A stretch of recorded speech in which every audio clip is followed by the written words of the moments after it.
Hello student, very good morning. આજે આપણે રસાયણ વિજ્ઞાનની અંદર ચોથું ચેપ્ટર છે એ ભણવાના છીએ. રાસાયણિક પ્રક્રિયાઓનો વેગ આપણો પહેલો ટોપિક આવશે. હકીકતમાં જે રાસાયણિક ગતિકી કરીને ચેપ્ટર છે તમારી પાસે, ચોથું ચેપ્ટર એ સમજશું. જો બહુ ઇન્ટરેસ્ટિંગ ચેપ્ટર છે. ખાલી બોર્ડની પરીક્ષા સુધી જ નહીં, એના પછી પણ જ્યાં સુધી તમે કોઈ પણ પદાર્થના ટચમાં રહો છો ત્યાં સુધી આ ચેપ્ટર છે એ બહુ મોટો રોલ પ્લે કરશે. હકીકતમાં આખું ચેપ્ટર ભણીને તમને ખબર શું પડશે કે કોઈ પણ પ્રક્રિયા છે એ કેટલા સમયમાં થશે એની માહિતી તમને ખબર પડી શકશે. અને આ ઇન્ડસ્ટ્રી માટે હકીકતમાં બહુ મોટો ફેક્ટર હોય છે. તો ચલો વધારે સમય ન બગાડતા સ્ટાર્ટ. રાસાયણિક પ્રક્રિયાઓમાં આપણને ખબર હોવી જોઈએ અને 3 પ્રશ્નોના જવાબ દેતા આવડવું જોઈએ. જો તમે સામાન્ય કોઈ પણ વૈજ્ઞાનિકની વાત કરો છો કે જે સાયન્સનો વિદ્યાર્થી હોય અથવા તો જેને વિજ્ઞાન સાથે કંઈક લેવા દેવા છે, એને હકીકતમાં 3 પ્રશ્નો અને 3 પ્રશ્નોના જવાબ આવડવા જોઈએ. તો સૌથી પહેલાં જોઈએ કે એ પ્રશ્નો કયા છે ને એ પછી જોશું કે એના જવાબો કયા કયા આવશે. સમજો, સૌથી પહેલો એને ખબર હોવું જોઈએ કે એ અને બી નામના કેમિકલ જે છે એ બંને ભેગા થશે કે નહીં થાય, મતલબ એની વચ્ચે પ્રક્રિયા થાય કે ન થાય. આ સૌથી પહેલો પ્રશ્ન. બીજો પ્રશ્ન શું? જો પ્રક્રિયા થાય છે તો એ પ્રક્રિયા કેટલા પ્રમાણમાં થશે, કેટલા ટકા થશે. અને ત્રીજો અને સૌથી છેલ્લો પ્રશ્ન કે જો પ્રક્રિયા થાય છે, આપણને ખબર પડી ગઈ 70-80% સુધી થાય છે, ટકાવારી ખબર પડી ગઈ, તો સૌથી છેલ્લે પ્રશ્ન એમાં આવે છે કે નિપજ બની છે એ કેટલા સમયમાં બનશે. આ 3 પ્રશ્નોના જવાબ તમને જો આવડતા હોય તો તમને ઇન્ડસ્ટ્રી છે એ મોં માંગી કિંમત મળે. તમે બાદશાહ થઈ જાઓ, તમે રાજા થઈ જાઓ, તમારે જે બનાવવું હોય તમે બનાવી શકો છો, બીજા કરતાં ઓછા સમયમાં બનાવી શકશો. તો આપણે વાત કરીએ આ ત્રણેયને જવાબના. પ્રક્રિયા શક્ય છે કે નહીં થશે તેના નામે જોવાય એ આપણને ડેલ્ટા જી ઉપરથી ખબર પડશે.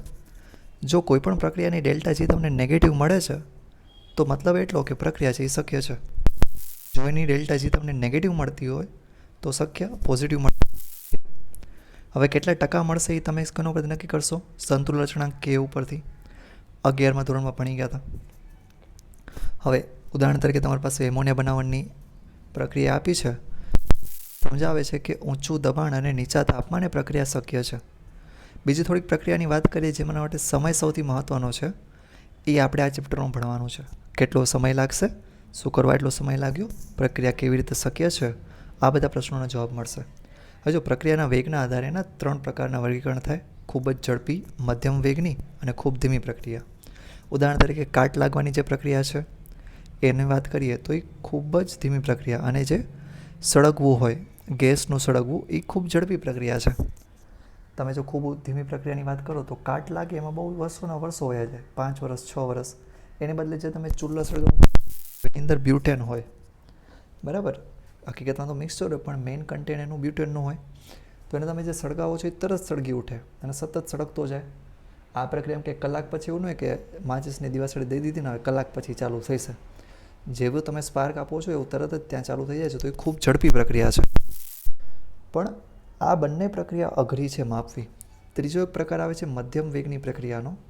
પ્રકાશ સંશ્લેષણની પ્રક્રિયા છે કે જે પ્રકાશની હાજરીમાં વનસ્પતિ છે એ કાર્બન ડાયોક્સાઇડ અને પાણીનો ઉપયોગ કરી ગ્લુકોઝ અને ઓક્સિજન છે એ છૂટા પાડે છે. એને આપણે મધ્યમ પ્રક્રિયા કહેશું, બરાબર. ક્લોરોફિલ્મની અંદર હરિતકણોમાં થાય બધું સમજ્યા. હજુ અહીંયા 2 પ્રક્રિયા જે આપણે ભણ્યા ને, લોખંડને કાટ લાગવો કે પછી બ્યુટેનનું દહન થવું, આ બંને આપણે હકીકતમાં માપી શકતા નથી. એ બધાની સ્પીડ છે બહુ ઝડપથી હોય છે, જેમ કે આયનીય પ્રક્રિયાઓ છે. હવે વાત કરીએ આપણે વેગની. પ્રક્રિયા દરમિયાન એકમ સમયમાં પરિબળોમાં થતા ફેરફાર સામાન્ય રીતે વેગ વડે દર્શાવાય છે. વેગ તમે ગણિતમાં ભણી ગયા છો, ફિઝિક્સમાં ભણો છો. ઉદાહરણ તરીકે વ્હીકલની વાત કરીએ તો એરોપ્લેન છે એ એકમ સમયમાં કેટલા અંતર કાપે છે એમાં એનો વેગ દેખાડશે. આપણે 3600 કિલોમીટર પ્રતિ કલાકની ઝડપથી જાય છે તો એનો મતલબ શું કે 1 કલાકમાં 3600 કિલોમીટર કાપશે. હવે આપણે જ્યારે પ્રક્રિયાની તો એમાં ફેરફાર થતો જે પરિબળ છે એ હોય છે સાંદ્રતા. જો અહીંયા વિમાનની વાત કરતી એમાં શું હતું, ત્યાં આગળ અંતર બદલાય છે, બરાબર. પણ હવે જ્યારે આપણે રાસાયણિક પ્રક્રિયા કરીએ છીએ એમાં બીકર તો એકને એક જગ્યાએ પડ્યું હોય તો અંતર બદલાવાનો તો કંઈ પ્રશ્ન જ નથી. તો બદલાશે શું ભાઈ? તમારી પાસે જે સાંદ્રતા છે એ બદલાશે. ઉદાહરણ તરીકે શરૂઆતમાં તમારી પાસે પ્રક્રિયકો હતા, તો લીલા કલરનું કન્ટેન્ટ જો તમે, લીલો પટ્ટો બહુ મોટો છે અને જે કથ્થઈ કલરનો પટ્ટો છે સાવ નાનો છે, એ નિપજની સાંદ્રતા દેખાડે છે. જેમ જેમ પ્રક્રિયા તમે એમાં જે લીલો પટ્ટો છે એ ઓછો થતો જશે અને જે કથ્થઈ પટ્ટો છે એ વધતો જાય છે. મતલબ શું દેખાડે છે? પ્રક્રિયકની સાંદ્રતા ઘટે છે અને જે જમણી બાજુ તમારી પાસે જોવા મળે છે એ નિપજ છે, જેની સાંદ્રતા સતત વધતી જાય છે. તો પ્રક્રિયા દરમિયાન પ્રક્રિયકની સાંદ્રતા ઘટશે, નિપજની સાંદ્રતા વધે છે. હવે આનો કેટલો સમય લાગ્યો એ તમને ખબર પડી જાય તો તમે એનો વેગ છે એ ગણી શકો, કેમ કે સાંદ્રતાનો ફેરફાર તો પહેલાં જ ખબર છે. વેગના ફેરફાર જોવા માટે એને સમય વડે ભાગી નાખશું. બરાબર, આટલી સરળતાથી કામ થઈ જશે. ખાલી આપણે જોઈએ સાંદ્રતામાં થતો ફેરફાર અને લાગતો સમય. આ બે પેરામીટર તમારી પાસે હોય તો તમે કુલ વેગ શું છે એ ગણી શકો છો. સમજો, હવે રાસાયણિક પ્રક્રિયામાં આપણે સમજવું હોય તો માની લો તમારી પાસે નામનું કેમિકલ હતું, એના 1 મોલ છે અને બી નામનું જે કેમિકલ છે ને 1 મોલ છે. બંને વચ્ચે પ્રક્રિયા થાય છે, એમાંથી બી બનતો હોય છે. આ આખી પ્રક્રિયામાં કદ અચળ રહે છે. મતલબ કદ તો માપવાનો મતલબ નથી, કેમ કે એ અચળ છે. તો આપણે માપશું શું? સાંદ્રતા. જેમાં ફેરફાર થાય છે એ છે સાંદ્રતા. તો એની સાંદ્રતામાં પહેલાં કેટલી હતી? પહેલાં સૌથી વધારે હશે, ધીમે ધીમે ઘટતી જશે. કેટલી ઘટે છે અને એના પ્રમાણમાં 0માંથી બીની સાંદ્રતા કેટલી બનતી જાય છે. આ બંને પોઈન્ટ આપણે ધ્યાન રાખવાના છે. એ ધીરે ધીરે ઘટતું જશે, બી છે એ ધીરે ધીરે વધતું જાય છે. બરાબર. હવે આ જે બધા મુદ્દા આપણે ભણ્યા છીએ કે સાંદ્રતા વધે છે ઘટે છે, એનો ગ્રાફ દોરીએ. કોનો ગ્રાફ છે? સાંદ્રતા અને સમયનો. સાંદ્રતા છે એ વાય એક્સિસ ઉપર હતી અને એક્સ ઉપર ટાઈમ હતો. સૌથી પહેલાં સમજીએ કે એની સાંદ્રતામાં શું થયું. સતત ઘટતું જાય છે તો લીલી લીટી જો નીચે આવે છે, શું દેખાડે છે? કે પ્રક્રિયકની સાંદ્રતા ઘટે છે. જ્યારે બી પ્રોડક્ટ ધીમે ધીમે બનતી જાય છે એટલે ઉપર ગઈ સાંદ્રતા. થોડાક સમય પછી બંને અચળ થઈ જશે. હવે જો બંનેના અલગ અલગ ગ્રાફ દેખાડે ને તો વધારે સમજાશે. લીલી લીટી અલગ કરી નાખી, રેડ લાઇનને અલગ શો કરી નાખ્યો. હવે અહીંયા આગળ માની લો તમારે એક ચોક્કસ સમયગાળા દરમિયાન સાંદ્રતામાં થતો ફેરફાર જોવો છે તો એને આપણે એવરેજ રેટ કહેશું. એવરેજ રેટ એટલે શું છે? કે સરેરાશ વેગ કહેશું. એક ચોક્કસ સમયગાળા દરમિયાન જોવું હોય તો એને લંબ લઈ લેવાનો. જે સમયે તમારે સાંદ્રતામાં થતો ફેરફાર જોવો છે એ સમયનો એક્સ અક્ષ ઉપર લંબ લઈ લો તો તમને એ સમયની સાંદ્રતા પણ મળી જાય અને એ સમયનો ચોક્કસ વેગ છે એ મળી જશે. હવે આપણે વાત કરીએ કે આના ઉપર ગોતવું કેવી રીતે. જો આ એક સ્પર્શકવાળી પદ્ધતિ ગણિતવાળા ભણી ગયા હશો. માની લો કે એક ચોક્કસ ઝડપ જોતી હોય તો એમાં ખાલી એક પોઈન્ટ નહીં લેવાનો, ત્યાં આગળ સ્પર્શક બનાવી લેવાનો. હવે આ સ્પર્શક બનાવો છો, એમાં આ સ્પર્શક જ્યાં સુધી લીલી લાઇનને અથવા તો આપણા ગ્રાફને જે ટચ કરે છે એને પોઈન્ટ આપણે લઈ લેશું અને એ બંને પોઈન્ટનો ભાગાકાર કરશું. કહેવાનો મતલબ શું? બે સાંદ્રતા લઈ લેશું આ પોઈન્ટના છેડા ઉપરથી. જો અહીં આગળ લીધું, આપણે જે બે છેડા લીધા છે એને dA/dt તરીકે લઈ લેશું. ભાગાકાર કરશું, એ આપણને વેગ સ્વરૂપે મળશે. તો ડાબી અને જમણી બંને બાજુ તમે જોઈ શકો છો. તો સ્લોપ કેવી રીતે લેવાનો હોય?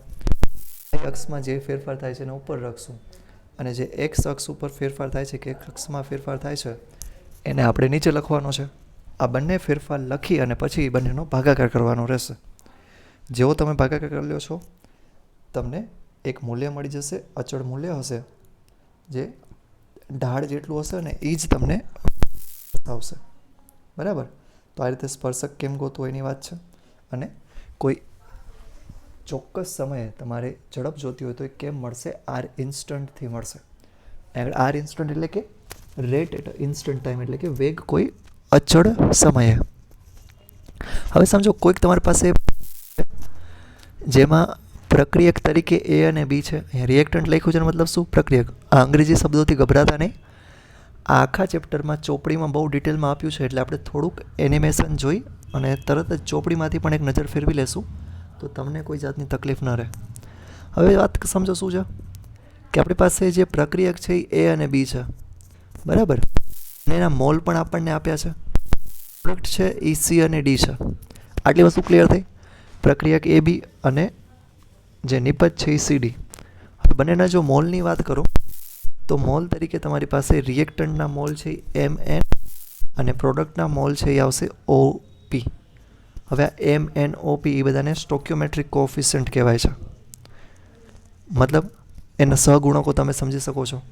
આ સહગુણકનો ખાસ મુદ્દો ધ્યાન રાખજો. હવે જે પોઈન્ટ આવે છે એ સમજવાની ટ્રાય કરજો. સહગુણકને કેવી રીતે ઉપયોગમાં લેવાના છે એ સમજશું આપણે. એ રીતે તમારી પાસે પ્રક્રિયા હોય અને એના માટે વેગ તમારે ગણવો હોય તો વેગ ગણવામાં કંઈ અઘરું નથી.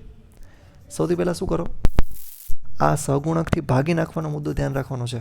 ઉદાહરણ તરીકે આપણે HIની બનાવટની પ્રક્રિયા જોઈએ, હાઇડ્રોજન આયોડાઇડની બનાવટની પ્રક્રિયા. તો એમાં શું છે, એક હાઇડ્રોજન છે, એક આયોડિન છે, બંને ભેગા મળી અને 2HI બનાવે. આટલું ક્લિયર બધાને? હવે આગળ હાઇડ્રોજન અને આયોડિન એ બંનેને કહેવાશે પ્રક્રિયક અને જે HI છે એને કહેવાશે નિપજ. આના માટે આપણે પ્રક્રિયા વેગ લખવો છે. જુઓ કેવી રીતે લખાશે. આગળ સહગુણક પહેલાં બધા ખબર હોવી જોઈએ. હાઇડ્રોજન અને આયોડિનની આગળ 1 1 અને HIની આગળ 2 છે. બરાબર, લખ્યું ન હોય એનો મતલબ શું હશે, 1 હશે. હવે એની પ્રક્રિયા વેગ દર્શાવવા માટે શું દર્શાવશું સમજો. એક વસ્તુ અહીં આગળ નોંધવા જેવી છે કે હાઇડ્રોજન જેટલા ઝડપથી ગાયબ થશે, પ્રક્રિયા થાય એમ હાઇડ્રોજન શું થશે, ગાયબ થશે. ગાયબવાળાને કહેવાશે ડિસઅપિયરન્સ. તો લખ્યું છે આગળ rate of disappearance of hydrogen is equal to rate of disappearance of iodine. જેટલી ઝડપથી હાઇડ્રોજન ગાયબ થાય છે એટલી જ ઝડપથી આયોડિન પણ ગાયબ થાય છે. તો બંને દર એ સરખો હશે અને આ બંનેનો દર HIના બનવાના દર કરતાં વિરુદ્ધ હશે અને અડધો હશે. તો પ્રક્રિયા તમને શું દેખાડે છે કે જ્યારે 1 મોલ હાઇડ્રોજન વપરાઈ જશે ત્યારે 2 મોલ HI બની જશે. તો મતલબ હાઇડ્રોજન જેટલી જલ્દી ગાયબ થાય છે એના બમણી ઝડપથી HI બનશે. સમજો છો? તમારી પાસે અહીં આગળ આની બનતું જાય છે કે આ 10 લીધા હોય તો સામે તમને કેટલા મળશે, 20 મળી જશે મોલિક્યુલ. તો જે ઝડપ છે તમારી પાસે એ હકીકતમાં વધારે ઓછી થાય છે ને બધામાં સહગુણકનો પ્રોબ્લેમ રહેશે. તો જે HI બનવાનો જે વેગ છે એના અડધા કરશો ત્યારે તમને હાઇડ્રોજન અને આયોડિનનો વેગ મળશે. આ મુદ્દો ખાસ સમજજો. હું શું કહું છું, હું બરાબર જ કહું છું કે HIનો વેગ છે એ બમણો છે હાઇડ્રોજન અને આયોડિનની સાપેક્ષમાં. તો તમે 2 વખત હાઇડ્રોજનનો વેગ કરો ત્યારે તમને HIનો વેગ મળે. જો દર્શાવવું હોય તો આપણે સંજ્ઞા તરીકે દર્શાવશું. આ રેટ ઓફ રિએક્શનનો મુદ્દો સમજ. આ છેલ્લા પોઈન્ટ જુઓ. શું કરવાનું રહેશે, તમારે દરેકમાં d/dt લખવાનું રહેશે. d/dt શું છે કે સમયની સાપેક્ષે ફેરફાર, બીજું કાંઈ નથી. હવે એમાં જે ઉપર લખશો એ તમે સાંદ્રતામાં થતો ફેરફાર દેખાડશો. કયા કેમિકલની સાંદ્રતામાં સ્પેસિફાઈ કરશો, ચોરસ કૌંસની મદદથી. ચોરસ કૌંસની વચ્ચે શું લખવાનું છે કે કયા કેમિકલમાં થતો ફેરફાર છે એ. તો અહીંયા શું વાત હતી, હાઇડ્રોજનની. તો હાઇડ્રોજનમાં થતો ફેરફાર અને એકમ સમય, તો એને લખાશે dH2/dt. આટલું સમજાઈ ગયું? બરાબર. આપણે આગળ જે છેલ્લે રિએક્શન આપ્યું છે એની વાત કરીએ છીએ. અહીંયા કન્ફ્યુઝ ન થવું જોઈએ. એક જ મિનિટો.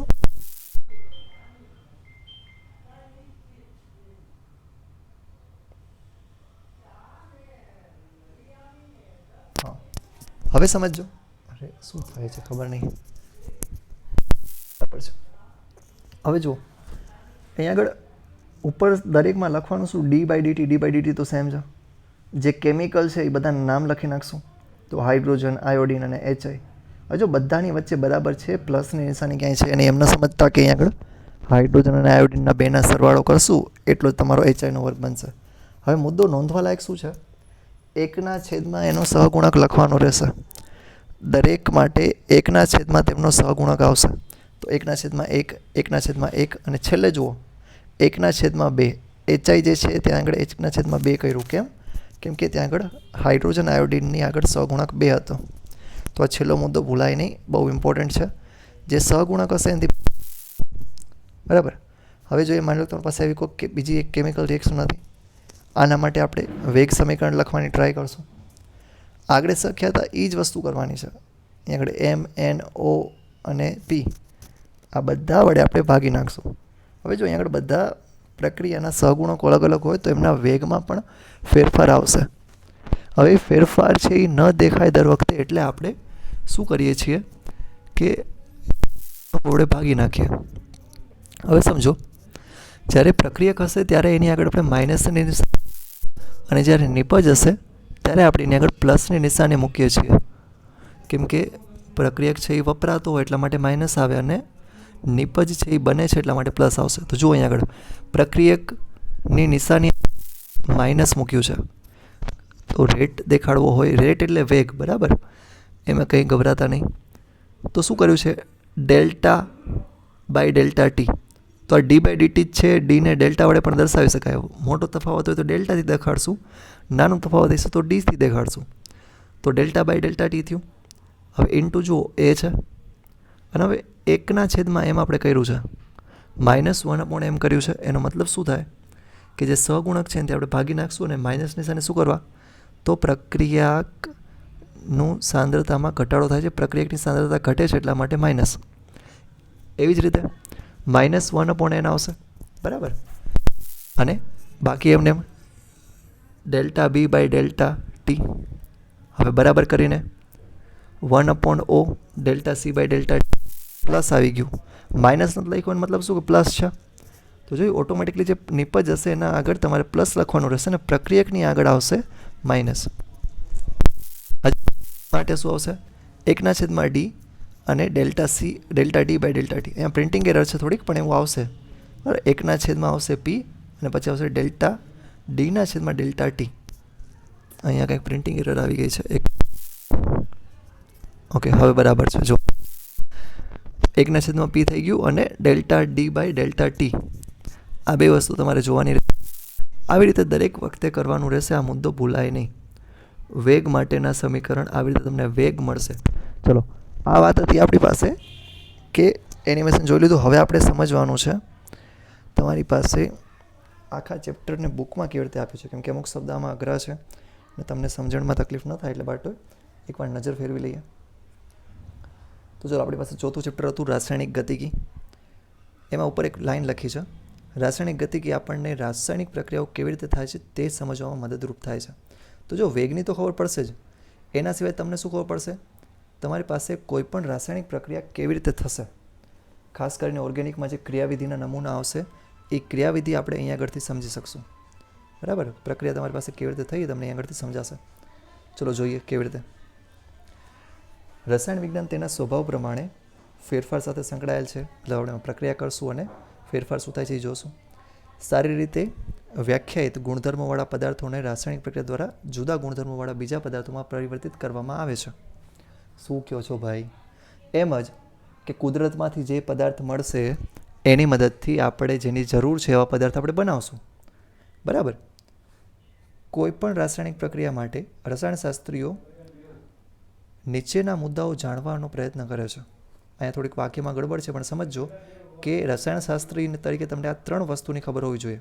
પહેલી વસ્તુ કઈ?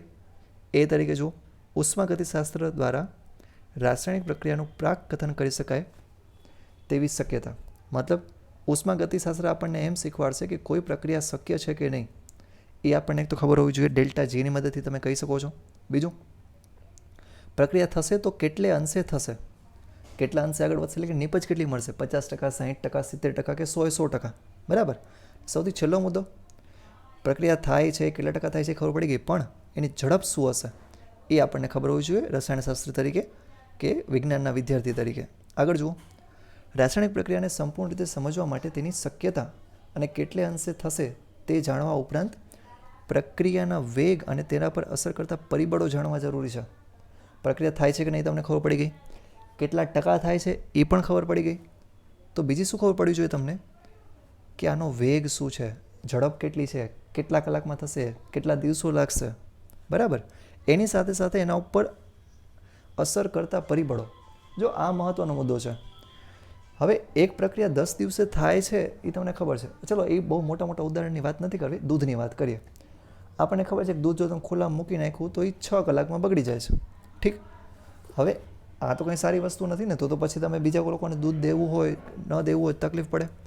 પણ તમને જો એના પરિબળ ખબર હોય કે જો તાપમાન એને ગરમ કરી નાખો તો ગરમ કર્યા પછી દૂધ લાંબો સમય રહેશે, એનાથી ફેરફાર કરી નાખો કે ઠંડુ કરી નાખો તો ઠંડુ કરવાથી પણ દૂધ છે લાંબો સમય જળવાઈ રહેશે.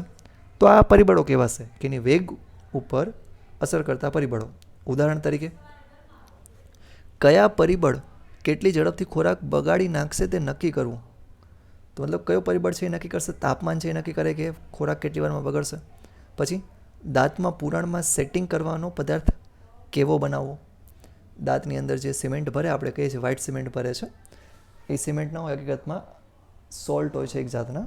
પણ અત્યારે પૂરતું એમ સમજો કે એ કેમિકલ કેવો હોવો જોઈએ ને કેટલા સમયમાં સખત બનવો જોઈએ, એમાં ઝડપ કામ કરે છે. નેક્સ્ટ, અથવા ઓટો એન્જિનમાં ઈંધણ કેટલા વેગથી બળે છે તેનું નિયંત્રણ.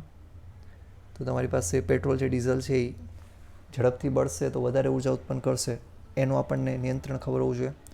આ બધા જ પ્રશ્નોના ઉત્તર રસાયણ વિજ્ઞાનની એ શાખા દ્વારા આપવામાં આવે છે જે વેગનો અભ્યાસ કરે છે અને ક્રિયાવિધિ સાથે સંકળાયેલ છે. તો સમજો, આપણે વેગની તો વાત કરશું, ઝડપની સાથે સાથે ક્રિયાવિધિની પણ વાત કરશું. આ શબ્દ લખીને આવજો. મતલબ તમને મિકેનિઝમની ખબર પડે છે, પ્રક્રિયા કેવી રીતે થાય છે એની ખબર પડે છે અને કહેવાશે ક્રિયાવિધિ. ઠીક, ચલો આગળ જોઈએ. તેને રાસાયણિક ગતિકી કહે છે. આજે આખી આપણે ચેપ્ટર ભણીએ છીએ અને કહેવાય છે રાસાયણિક ગતિ. હકીકતમાં બ્રાન્ચ છે સાયન્સની. જે રીતે થર્મોડાયનેમિક્સ છે એવી જ રીતે આ રાસાયણિક ગતિકી પણ એક બ્રાન્ચ છે. હવે જે રાસાયણિક ગતિકી છે એ કાઇનેટિક્સ શબ્દ માટે વપરાય છે. ગતિકીનો મતલબ થાય કાઇનેટિક્સ. અંગ્રેજીમાં તમે ઉપર નામ જુઓ તો કેમિકલ કાઇનેટિક્સ લખ્યું હશે, હું દેખાડી જ દઉં. જો અહીંયા શું લખ્યું છે પાછળ? કાઇનેટિક્સ. તો કાઇનેટિક્સનો મતલબ શું થઈ ગયો? કાઇનેટિક્સ મતલબ ગતિકી. ઠીક, તો આપણે સમજશું કે કાઇનેટિક્સ શબ્દ ક્યાંથી આવ્યો.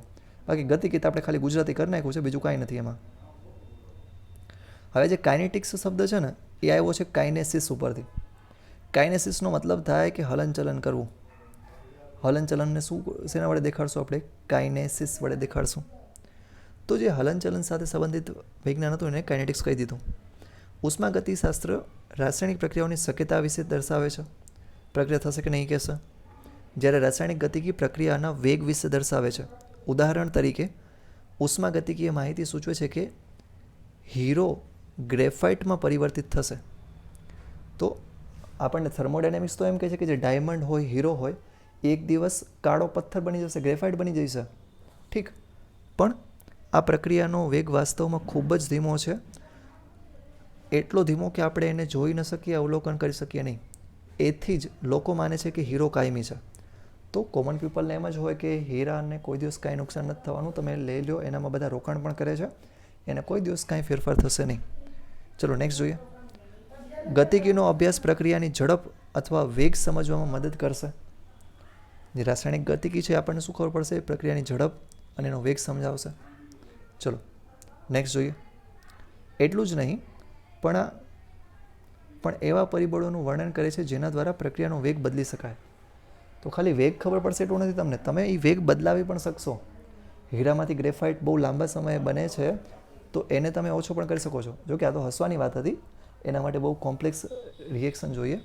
પણ આપણે સામાન્ય પ્રક્રિયાઓ જેવી કે દૂધનું બગડી જવું છે, કોઈ ખોરાક બગડી જાય છે, અથવા તો તમારે કોઈક પ્રક્રિયાને ઝડપી કરવી છે.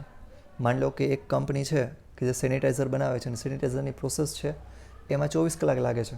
જો તમે 6 કલાકમાં પ્રોસેસ કરી નાખો તો એમાં ખબર છે સ્વાભાવિક રીતે કે સેનિટાઈઝર છે એ વધારે બનશે. ઠીક, ચલો આગળ જોઈએ. પરિબળો જેવા કે સાંદ્રતા, તાપમાન, દબાણ અને ઉદ્દીપક વગેરે પ્રક્રિયા વેગને અસર કરે છે. તો આ મુદ્દો ધ્યાન રાખવાનો છે કે તમારી પાસે આ બધા ફેક્ટર પ્રમાણે બદલાશે. સાંદ્રતા, તાપમાન, દબાણ આ બધા અસર કરશે વેગને. સ્થૂળ સ્તરે આપણને રસ હોય છે કે કેટલાક જથ્થાઓથી શું બન્યું. આ બધું કંઈ મહત્વ નથી, એમ દેખાડે છે કે તમને એટલી ખબર હોવી જોઈએ કે કેટલામાંથી શું બન્યું એ આપણે મોટે જોઈએ. સામાન્ય પબ્લિકને એટલી જરૂર છે. પણ વૈજ્ઞાનિક તરીકે આણ્વીય સ્તરે થતી ક્રિયાવિધિ જેમાં દિક વિન્યાસ સંઘાતમાં ભાગ લે છે, અણુઓની ઉર્જાનો સમાવેશ કરે છે, એની આપણે વાત કરશું. મતલબ આ ચેપ્ટરમાં આપણને શું ખબર પડી જોઈએ? આણ્વીય સ્તરે શું થાય છે, ક્રિયાવિધિ કેવી રીતે નક્કી થશે, દિક વિન્યાસ એટલે કે ગોઠવણી એટલે શું, અને સંઘાતમાં ભાગ લેતા અણુઓની ઉર્જા, આ બધાની વાત કરશું. ઉષ્માશોષક, ઉષ્માક્ષેપક. તો આ ચેપ્ટરમાં શું ભણવાનું છે એની વાત કીધી છે. એટલે આ ફકરામાં બહુ ઇન્ટરેસ્ટ ન લેતા, થોડુંક ઉપરથી જાય તો ચાલશે. નેક્સ્ટ જો, આ એકમમાં આપણે પ્રક્રિયાના સરેરાશ અને ત્વરિત વેગ સાથે તથા તેમને અસર કરતા પરિબળોની ચર્ચા કરશું, સિદ્ધાંતો શીખશું વગેરે વગેરે. જવા દો. હકીકતનું ચેપ્ટર આપણું અહીંયાથી ચાલુ થાય છે 4.1થી રાસાયણિક પ્રક્રિયાનો વેગ. સૌથી પહેલાં સમજશું કે વેગ કેવી રીતે જોવાનો છે. હકીકતમાં આપણે સમજી જ ગયા છીએ તો થોડુંક સ્પીડમાં જવા દેશું. હવે જો, પહેલો મુદ્દો, આયનીય પ્રક્રિયાઓ છે એ ઝડપી પ્રક્રિયાઓ છે. તો કોઈ પૂછે કે ઝડપી પ્રક્રિયાના ઉદાહરણ આપો તો આપણે કહી દઈશું કે આયનીય પ્રક્રિયાઓ એટલે ઝડપી પ્રક્રિયા. ઉદાહરણ તરીકે સિલ્વર નાઇટ્રેટ અને સોડિયમ ક્લોરાઇડ. હમણાં આપણે થોડીક વાર પહેલાં જોયું હતું કે આ પ્રક્રિયા ઝડપી છે. નેક્સ્ટ, જ્યારે બીજી બાજુ કેટલીક ધીમી પ્રક્રિયાઓ છે જેમ કે હવા અને ભેજની હાજરીમાં લોખંડને કાટ લાગવો. નેક્સ્ટ, થોડીક મધ્યમ વર્ગની પ્રક્રિયાઓ છે, ખાંડનું વ્યુત્ક્રમણ. ચલો, વ્યુત્ક્રમણ શબ્દ તમારા માટે નવો છે. ખાંડમાંથી તમે પ્રકાશનું કિરણ પાસ કરો ને તો એ ડાબી કે જમણી બાજુ વળતું હોય. માની લો કે ત્યારે ડાબી બાજુ વળે છે. ઠીક, હવે તમે ખાંડનું વિદ્યુત વિભાજન કરી નાખો, ખાંડનું જળ વિભાજન કરો છો તો આ કિરણ છે એ બીજી બાજુ વળી જશે. માની લો કે જમણી બાજુ વળી ગયું, બરાબર. આમ સમજાતું ન હોય ડાબી જમણી. પહેલાં સમજો કે આ વળતું હતું ડાબી બાજુમાં, આપણે એનું જળ વિભાજન કર્યું, તેમાંથી જમણી બાજુ વળવા માંડ્યું. આ શું છે? પ્રકાશનું કિરણ છે. તો પહેલાં જે બાજુ વળતું હોય એનાથી ઠીક ઊંધી બાજુ વળવા માંડે એને કહેવાશે વ્યુત્ક્રમણ. આવું શું કરવા થયું, શું કરવા વળે છે, એ બધું આપણે સમજશું. આપણી પાસે જે 10મું ચેપ્ટર છે ઓર્ગેનિક કેમિસ્ટ્રીની અંદર, એમાં બધું જોવાનું છે. અત્યારે સમજો વ્યુત્ક્રમણ એટલે શું તમને ખબર હોવી જોઈએ. પ્રકાશના કિરણને એક દિશામાંથી બીજી દિશામાં વાળી નાખવું, એવા ગુણધર્મને કહેવાશે વ્યુત્ક્રમણ. આવું ક્યારે થાય? ખાંડમાંથી જ્યારે તમે ગ્લુકોઝ પ્લસ ફ્રુક્ટોઝ બનાવી નાખો ત્યારે તમને ખ્યાલ છે કે ખાંડનું જળ વિભાજન કરો તો બે વસ્તુ મળશે, ગ્લુકોઝ પ્લસ ફ્રુક્ટોઝ. આ બંને બની જાય છે ત્યારે આપણે વ્યુત્ક્રમણ કર્યું એમ કહેવાશે. હવે જુઓ, સ્ટાર્ચનું જળ વિભાજન તમે દરેક વિભાગ માટે વધુ ઉદાહરણ વિચારી શકો છો. આ થોડાક ઉદાહરણ હતા. આ લોકોએ અલ્પ વિરામ, પૂર્ણ વિરામ 1, 2 ને 3 કરી નાખી છે. અહીંયા હકીકતમાં શું આવવું જોઈએ? પૂર્ણ વિરામ આવવું જોઈએ. એ પૂર્ણ વિરામ ગાયબ કરી નાખ્યું છે. અહીંયા સુધીના ઉદાહરણ હતા સ્ટાર્ચનું જળ વિભાજન. પછી નવું વાક્ય ચાલુ થાય છે, તમે દરેક વિભાગ માટે વધુ ઉદાહરણો વિચારી શકો છો.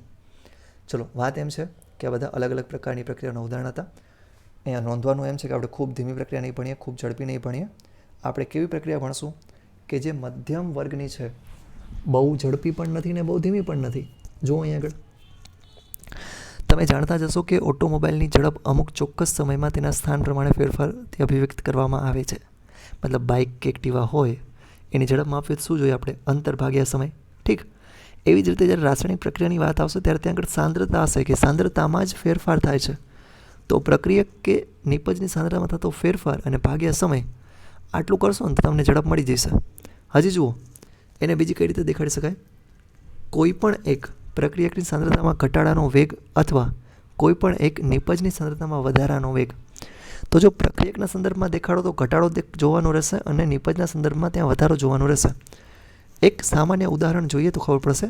માન લો કે એક પ્રક્રિયકમાંથી નિપજ બનતી હતી, આરમાંથી પી બને છે. આર મતલબ શું? રિએક્ટન્ટ. રિએક્ટન્ટ એટલે તમારે પ્રક્રિયક જેવું થશે. અને પી એટલે શું? પ્રોડક્ટ. બરાબર, આ એક મુદ્દો હતો. તો રિએક્ટન્ટમાંથી પ્રોડક્ટ બને છે, એના માટે તમારે આખી થોડુંક ડેરિવેશન કરવાનું છે. હવે આ મુદ્દો સમજવો હોય ને, એનામાં સમજી લો તમારી પાસે કે હું એક બીજું ઉદાહરણ લઈ લઉં છું અહીં આગળ.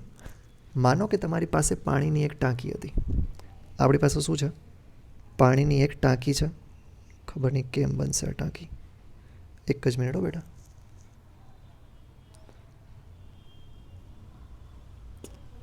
Just a minute.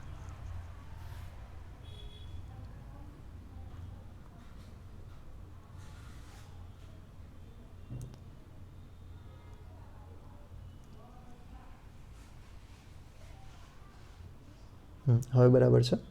આપણી પાસે ટાંકી હતી પાણીની. આ ટાંકીને હું નામ આપી દઉં છું કે આર નામની ટાંકી છે. ટાંકીને આપણે સિમ્બોલ આપી દીધો કે આર નામની ટાંકી છે. બીજી મારી પાસે એક ટાંકી છે જેનું નામ હું પી દઈ દઉં છું. આર એટલે રિએક્ટન્ટ અને પી એટલે પ્રોડક્ટ. પણ અત્યારે તમે એવું કંઈ ન કરો, ટાંકી નંબર 1, 2 તરીકે યાદ રાખો તો એ હાલશે. હવે જે પહેલી ટાંકી છે એમાં શરૂઆતમાં પાણી બહુ બધું હતું. માન લો કે અહીંયા સુધીનું પાણી છલોછલ ભરેલું હતું. અને જે બીજી ટાંકી છે એ સાવ ઓછું પાણી ધરાવતી હતી. સાવ ઓછું પાણી છે એમાં. થાય છે શું? આપણે શરૂઆતની સમયે, મતલબ કે આપણે આ બધું જો ઓબ્ઝર્વેશન કરીએ છીએ ને, સવારમાં આવી ગયા અને 8 વાગે પ્રક્રિયા ચાલુ કરી, તો હું 8 વાગ્યાનો ટાઈમ એક નોંધું છું. સવારનો ટાઈમ છે એટલે શું કહેવાશે? AM કહેવાશે. તો 8 AM હું આવીને જોઉં છું ટાંકીને, એક પૂરી ભરેલી છે, બીજી અડધી ખાલી છે. મારે હવે બીજી ટાંકીને ભરવી છે. હું શું કરીશ? પાઇપનો એક નાનો અમથો ટુકડો લઈ આવીશ. એ ટુકડાથી આ બીજી ટાંકીને જોડી દઈશ. વચ્ચે એકાદી ચકલી ફિટ કરી દઈશ નળ જેવું. આ નળને જેવો હું ખોલીશ, આ નળ ખોલતાની સાથે ટાંકી છે, બીજી ટાંકીમાં પાણી આવવા મળશે અને બીજી ટાંકી ધીમે ધીમે ભરાઈ છે. આટલું ક્લિયર? હવે 8 વાગ્યાના સમયે જેટલું પાણી બંને ટાંકીમાં હતું એને હું લખી નાખું છું. બરાબર? ઉદાહરણ તરીકે થોડાક આંકડા લઈ લઈએ આપણે. તો માની લો કે તમારી પાસે આ પહેલી ટાંકીમાં 500 લીટર પાણી હતું. કેટલું છે? 500 લીટર. અને આ 500 લીટરને દર્શાવવા માટે હું દેખાડી દઉં છું કે આને હું R1 કહી દઉં. ઠીક. 500 લીટર જે કદ છે ને મેં R1 કહી દીધું. હવે બીજી જે ટાંકી છે ને એમાં છે P1 જેટલું પાણી અને આ P1 છે એ 100 લીટર જેટલું છે. અહીંયા સુધી વસ્તુ ખબર પડી ગઈ. પહેલી ટાંકીના કુલ કદને R1 કહી દીધું 500 લીટર, બીજી ટાંકીના કદને P1 કહી દીધું જે 100 લીટર છે. થોડીક વાર પછી આ ટાંકી આપણે આવીએ છીએ 2-3 કલાક પછી. 2 કલાક રાખો ને, 10 વાગે આવ્યા આપણે. 10 વાગે સિનેરિયો જોશો ને તો સિનેરિયો આખો કંઈક અલગ છે. 10 વાગે તમને જોવા મળશે કે જે R ટાંકી હતી એ ઓલમોસ્ટ ખાલી છે. એનામાં સાવ 2-3 ટીપા છે. થોડુંક લેવલ સુધીનું પાણી છે. જ્યારે P ટાંકી હતી, આ P ટાંકી આપણી પાસે આખી ભરાઈ ગઈ છે. આ થઈ ગઈ P ટાંકી આપણી પાસે, અને આ આખી ટાંકી છે એ ઓલમોસ્ટ ભરાઈ ગઈ છે. આનું પાણીનું લેવલ છે એ ઉપર સુધી આવી ગયું છે. અહીંયા આગળ આપણે જે પાઇપ લીધો હતો એ પણ હશે જ તે, અને ચકલીની બધી વસ્તુ. હવે સમજો આપણે કેટલા વાગે આવ્યા? આપણે હવે 10 વાગે. હવે 10 વાગ્યાનો જે સમય છે એના સંદર્ભમાં 2-3 મુદ્દા નોંધી લઈએ. હવે અહીંયા આગળ માની લો કે તમારી પાસે ખાલી અહીંયા આગળ 10 લીટર કે 50 લીટર પાણી રહ્યું છે. અહીંયા 50 લીટર પાણી રહ્યું. આ જે બીજી ટાંકી છે એની અંદર 600 લીટર પાણી થઈ ગયું. આ ગણિત કરવા ન બેસતા, ખાલી મુદ્દા ઉપર ધ્યાન રાખજો. આ જે ટાંકી છે એને હું કહી દઉં છું કે R2 જેટલું કદ છે. આને હું કહી દઉં છું કે P2 જેટલું કદ છે. આટલી વસ્તુ ખબર પડી ગઈ. આપણે 2 ટાંકી લઈ લીધી, બંનેને સિમ્બોલિંગ આપી દીધા, અને પહેલાંનું કદ, પછીનું કદ અને સમય માપી લીધા. હવે સમજો ટાંકી ભરાવાનો કદ મારે ગણવો હોય તો મને શું જોશે? 2 ટાઈમનો તફાવત જોશે. મતલબ મારે જોવું પડશે કે 8 વાગ્યા અને 10 વાગ્યા વચ્ચે ટાઈમનો તફાવત કેટલો. તો ડેલ્ટા ટી તરીકે હું જો કહું તો એ ખાલી 2 કલાક આવશે. આ એક મુદ્દો ક્લિયર થયો. બીજું, કદમાં કેટલો તફાવત આવ્યો? આરના અને પીમાં. બરાબર.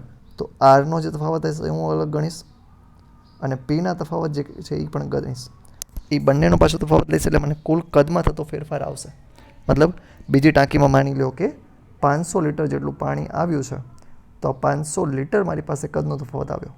હવે ઝડપ ગણવી હોય તો કદનો તફાવત 500 ભાગ્યા 2 તો 250 લીટર પ્રતિ કલાક. 1 કલાકમાં કેટલા લીટર આવ્યા? 250 લીટર. બરાબર. તો આવી રીતે સમજવાનું હશે. જોઈએ આપણે હવે પ્રક્રિયાના સંદર્ભમાં કેમ સમજશું. ટાંકીઓને સંદર્ભમાં રાખશો તો નીચેનું બધું સમજાઈ જશે. ચલો જોઈએ કેવી રીતે. માની લો કે શરૂઆતની જે પ્રક્રિયક છે એની સાંદ્રતા છે, એને હું એક નામ આપી દઉં છું. સાંદ્રતાને મેં નામ આપ્યું R1 અને P1, સમય આપ્યો T1. એટલે 8 વાગે.